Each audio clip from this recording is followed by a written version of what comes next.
Cuando mi propia hija me gritó: «Si no ayudas eres una egoísta», exigiéndome la mitad de mis ahorros para mantener a su suegra floja, mientras esa mujer se comía mi pan con desprecio, el mundo se detuvo. Sentí un zumbido agudo en los oídos y mis manos, quemadas por años de trabajo frente al comal, temblaron violentamente sobre la mesa.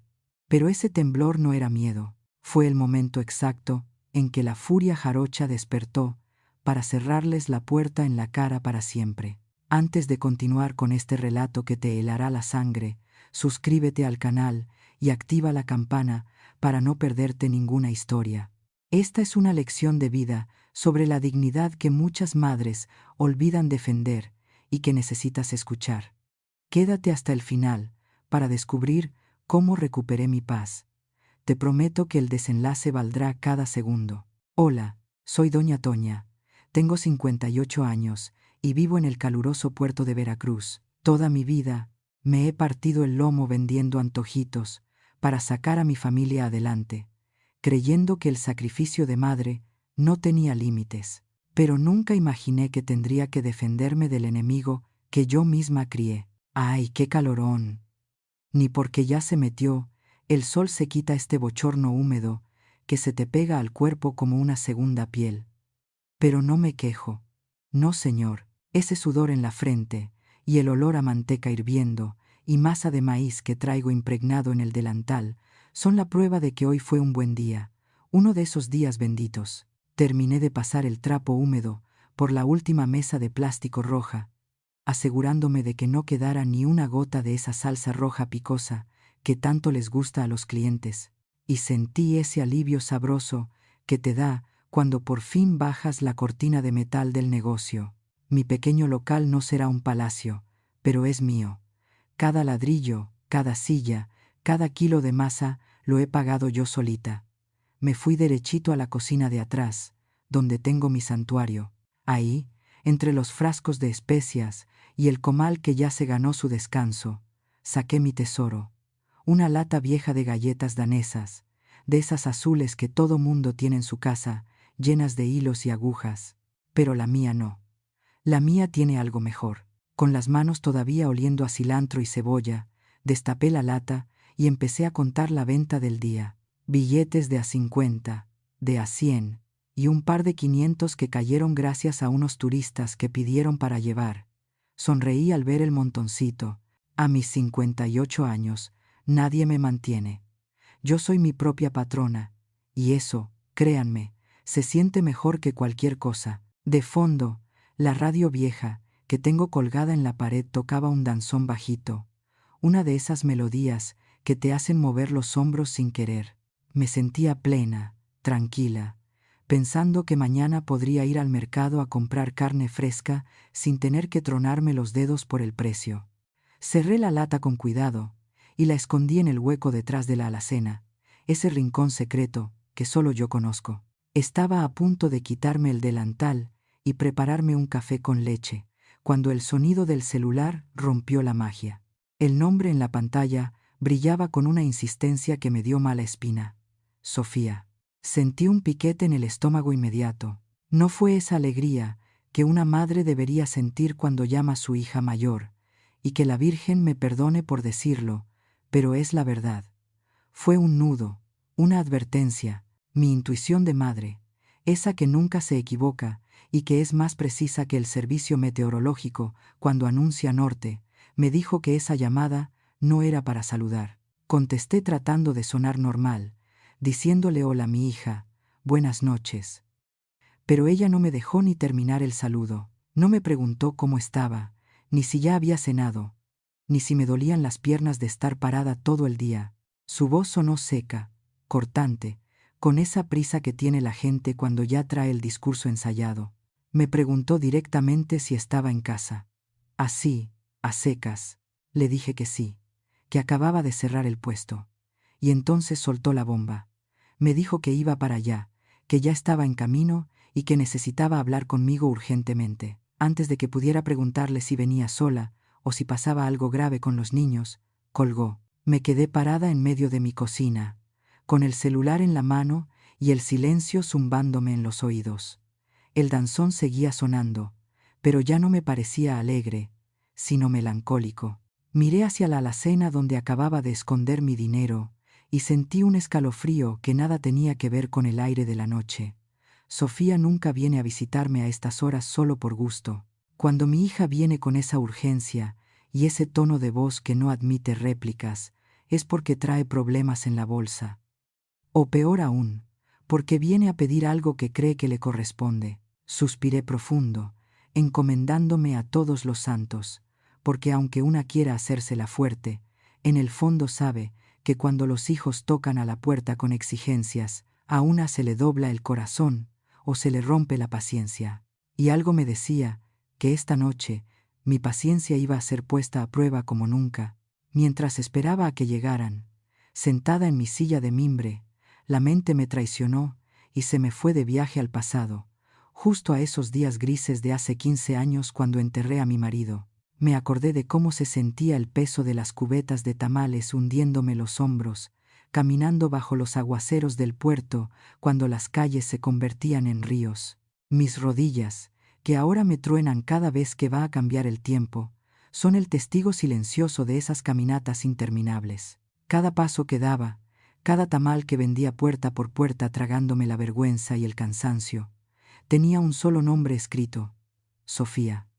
Me quité el pan de la boca para que ella no tuviera que vender comida como yo, para que pudiera presumir su título de contadora y trabajar en una oficina con aire acondicionado, lejos del calor de los fogones. El ruido de un motor afuera me sacó de mis recuerdos. Al abrir la puerta, me di cuenta de que mi hija no venía sola. Detrás de ella, bajando del coche con esa lentitud exagerada de quien se siente merecedora de todo, venía doña Cuca, su suegra. Sentí que la sangre se me iba a los talones. Esa mujer siempre entra a mi casa, como si me estuviera haciendo el favor de visitarme. Pasó al comedor echándose aire con la mano de forma teatral, y lo primero que salió de su boca no fue un buenas noches, sino una queja amarga sobre el calor infernal que hacía en mi sala, y cómo era posible que a estas alturas yo todavía no tuviera un aparato de aire acondicionado decente. Intenté ofrecerles un vaso de agua de limón para refrescar el ambiente, pero Sofía ni siquiera se sentó. Sus ojos, que antes me miraban con cariño, ahora escaneaban la mesa del comedor como un halcón buscando presa. Y ahí fue donde cometí mi error, mi gran descuido. Entre las prisas del cierre y la contabilidad del día, había dejado olvidado sobre el mantel de hule el estado de cuenta del banco, ese papelito que confirmaba el fruto de tantos años de ahorro y privaciones. Sofía lo tomó entre sus manos, antes de que yo pudiera reaccionar. Vi cómo sus ojos se abrían desmesuradamente al leer la cifra final. No hubo preámbulos ni suavidad. Se giró hacia mí, con el papel temblando en su mano, y me lanzó la acusación como si yo hubiera cometido un delito. Me reclamó con voz dura que cómo era posible que tuviera más de 200,000 pesos guardados y no les hubiera dicho nada, como si mi dinero fuera un secreto sucio que yo tenía la obligación de confesarle. Sentí la vergüenza ajena quemándome la cara, pero lo peor vino después. Doña Cuca, que ya se había acomodado en la mejor silla, aprovechó el silencio tenso para clavar su aguijón. Con esa voz empalagosa que usa para disimular el veneno, soltó un comentario al aire, diciendo que qué bendición que yo tuviera dinero de sobra, mientras ellas estaban ahí sufriendo y tronándose los dedos para conseguir sus medicinas. Ese de sobra me golpeó en el pecho más fuerte que cualquier insulto, porque ellas veían en un papel una cifra, pero no veían las quemaduras en mis brazos, ni los 15 años de soledad que me costó juntarlo. Lo que salió de su boca a continuación no fue una petición. Fue un asalto a mano armada, pero sin pistolas, solo con palabras que dolían más que una bofetada. Sofía, con una frialdad que me heló la sangre, me exigió, así como lo oyen, me exigió que le entregara la mitad de mis ahorros. 100,000 pesos, dijo, ni uno menos. Y no era para una emergencia de mis nietos, ni para pagar una deuda suya. Era para pagar la renta atrasada de doña Cuca y unos supuestos tratamientos médicos privados porque, según ella, su marido no ganaba lo suficiente para mantener a su madre. Me estaba pidiendo que yo, que me levanto a las 4 de la mañana a palmear tortillas, mantuviera a la mujer que se ha pasado la vida criticándome desde la comodidad de su sofá. Pero el verdadero golpe, el que sentí que me partía el alma en dos, vino justo después. Cuando le dije que ese papel estaba en la mesa por error, Sofía se le salió decir que ya lo sabía, que llevaba semanas sospechando que tenía dinero guardado porque había revisado mis cajones. Ahí fue cuando el mundo se me detuvo. Mi propia hija, la niña que yo cargué en mi vientre, había entrado a mi recámara, mi santuario, y había hurgado entre mi ropa interior y mis recuerdos más sagrados buscando dinero, como si fuera una ladrona vulgar. Esa invasión a mi privacidad, esa falta de respeto tan profunda a mi casa y a mi persona, me dolió 1000 veces más que si me hubieran robado la cartera en el mercado. Sentí cómo se me subía la presión de golpe. Un zumbido agudo se me instaló en los oídos, tapando el ruido del ventilador de techo. Mis manos empezaron a temblar sobre mi regazo, y no podía controlarlas. Las miré fijamente y vi las manchas de quemaduras viejas, la piel curtida por el calor del comal, las uñas cortas y maltratadas por el trabajo duro. Luego levanté la vista y vi las manos de doña Cuca, suaves, sin una sola marca de esfuerzo, con las uñas pintadas de rojo perfecto. La muy cínica había agarrado una concha de la canasta de pan sin pedir permiso y se la estaba comiendo a mordidas pequeñas, mirándome con esa superioridad burlona, mientras yo sentía que me faltaba el aire. Intenté hablar, defenderme, pero Sofía no me dejó. Sacó la carta que todas las hijas ingratas guardan bajo la manga, el chantaje emocional. Me miró a los ojos y me dijo que era una egoísta, que el dinero era para la familia y que yo ya estaba vieja, que para qué quería tanto si doña Cuca estaba sufriendo. Me dijo que si no ayudaba, demostraba que no tenía corazón. Escucharla retorcer el significado de la palabra familia para justificar su abuso fue la gota que derramó el vaso. Querían que me sintiera culpable por asegurar mi vejez. Querían que les pidiera perdón por haber trabajado toda mi vida. Ese zumbido en los oídos que sentía momentos antes, ese que amenazaba con tumbarme, de repente se cayó. Fue como si alguien hubiera bajado el volumen del miedo para subirle todo el volumen al coraje. Dicen que el miedo a perder el cariño de un hijo es lo que nos mantiene a muchas madres calladas y sumisas, aguantando desprecios. Pero en ese instante, viendo a doña Cuca comerse mi pan y a mi hija exigiéndome el fruto de mi sudor, el miedo se me esfumó. Lo que sentí subirme desde los pies no fue la presión, fue la furia jarocha, esa que es caliente como el viento del norte y que no perdona. Me levanté de la silla de golpe y juro por mi madre que en paz descanse, que el dolor de mis rodillas desapareció por completo. Me planté frente a Sofía, apoyando las manos en la mesa, y la miré a los ojos, pero ya no la miré como la madre que perdona todo, sino como la mujer que se respeta a sí misma. Mi voz salió ronca, pero firme, sin temblar ni un poquito. Le dije claramente que ese dinero era mi vejez. Le expliqué, vocalizando cada palabra para que no hubiera dudas, que esos ahorros no eran para pagar las comodidades de la madre de su marido, una mujer que tuvo exactamente los mismos años de vida que yo, las mismas oportunidades y las mismas 2 manos, pero que decidió no usarlas para trabajar. Le recordé que mientras yo me quemaba las pestañas vendiendo tamales bajo la lluvia, su suegra estaba muy cómoda en su casa viendo telenovelas, y que no era mi obligación, ni ante la ley ni ante Dios, financiar la flojera de nadie. El silencio que se hizo en el comedor fue pesado, pero no duró mucho. Justo cuando Sofía abría la boca para contestarme alguna barbaridad, escuchamos el rechinido inconfundible de la puerta de mosquitero de la entrada. Era doña Chole, mi vecina y comadre de hace 30 años. Entró con su taza vacía en la mano, gritando el clásico «Buenas noches» y preguntando si tenía una poquita de azúcar que le regalara, el pretexto más viejo de los barrios veracruzanos para ir a chismear o a ayudar. Chole no necesitaba azúcar. Lo que necesitaba era asegurarse de que yo estuviera bien, porque los gritos se debían escuchar hasta la esquina. Al ver las caras largas y el ambiente tenso, no se fue, al contrario. Cruzó los brazos y se paró a mi lado, como un soldado, sin decir una palabra, pero con esa presencia que te dice aquí estoy, y no estás sola. La presencia de Chole envalentonó el ambiente, pero también desató a la bestia. Doña Cuca, que hasta ese momento se había hecho la víctima silenciosa, se levantó de la silla tirándola hacia atrás. Se sacudió las migajas de mi pan sobre mi piso limpio, con un desprecio que me revolvió el estómago, y me soltó el insulto a la cara. Me gritó avariciosa.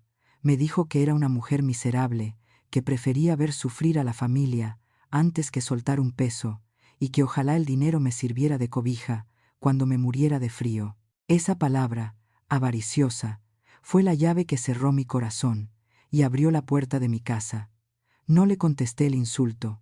No valía la pena gastar mi saliva. Caminé con paso firme hacia la entrada, quité el pasador y abrí la puerta de par en par, dejando que entrara el ruido de la calle y el aire nocturno. Me giré hacia ellas, señalando la salida con el dedo índice bien estirado, y les dije lo que debía haberles dicho desde que llegaron. Les grité que mi casa no era un banco para sacar préstamos a fondo perdido, ni una beneficencia para mantener a gente que no quiere trabajar.